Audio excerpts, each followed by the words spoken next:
खुशकिस्मत है हम कि तेरे दौर में पैदा होकर तुझे देख लिया, वरना बहादुरों के किस्से तो हमने सिर्फ किताबों में पढ़े थे। दोस्तों, असदुद्दीन ओवैसी उस मर्द मुजाहिद का नाम है जिसने टिकट मांगने वाली कौम को टिकट बांटने वाला बना दिया। महाराष्ट्र की सियासत में कल ये बात साबित हो चुकी है कि हक की आवाज अगर सच्ची हो, चाहे वो अकेली क्यों ना हो, गूंज बन जाती है।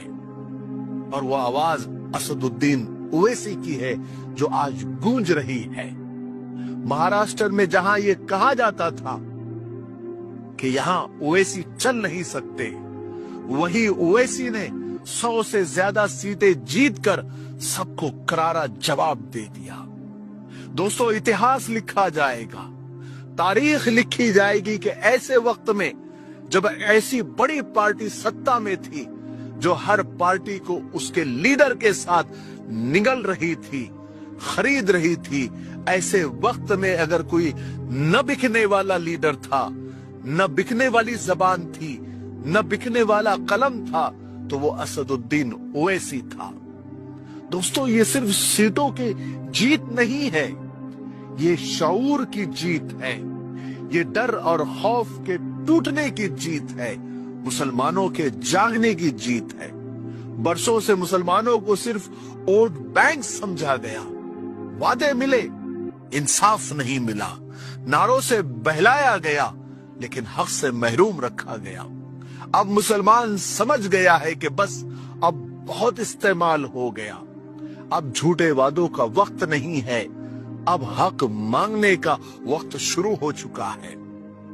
असदुद्दीन ओवैसी इसलिए खतरा नहीं है कि वो मुसलमान है, बल्कि इसलिए खतरा है कि वो सच बोलता है। और जब कौमें सच के साथ खड़ी हो जाती है तो फिर तारीख बदल जाती है, इतिहास बदल जाता है।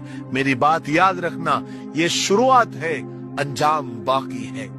आपको वो वक्त याद होगा जब सब खामोश थे, सब मसलियत और हिकमत की आड़ में छुपे हुए थे।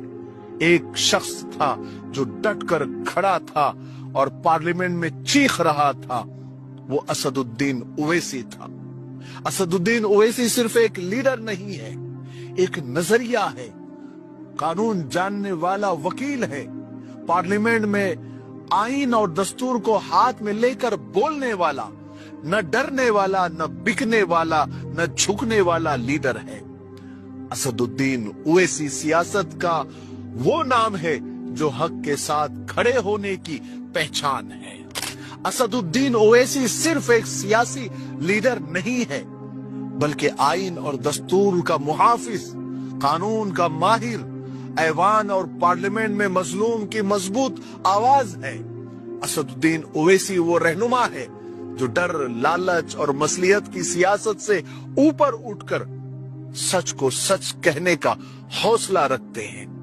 चाहे मामला मुसलमानों के हुकूक का हो या दलित आदिवासियों का हो, पसमानदा तबकात का हो और हर दबे कुचले शहरी के इंसाफ का हो, वो डट कर बोलता है।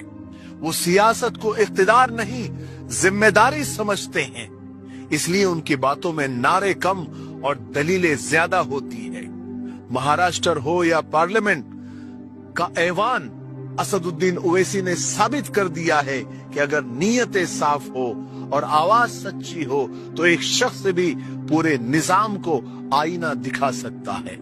इसीलिए कहा जाता है कि असदुद्दीन ओवैसी सिर्फ मुसलमानों के नहीं, हर इंसाफ पसंद इंसान के लीडर है।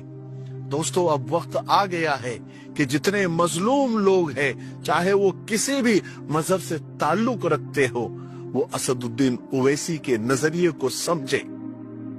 मुझे अल्लाह से ये उम्मीद है कि एक वक्त ऐसा आएगा कि असदुद्दीन ओवैसी को पूरा हिंदुस्तान अच्छे से समझेगा और सपोर्ट करेगा। आपकी क्या राय है, कमेंट में जरूर बताइए। मुझे उम्मीद है कि आज का वीडियो आपको अच्छा लगा होगा, तो आगे शेयर भी कीजिएगा। ठीक है।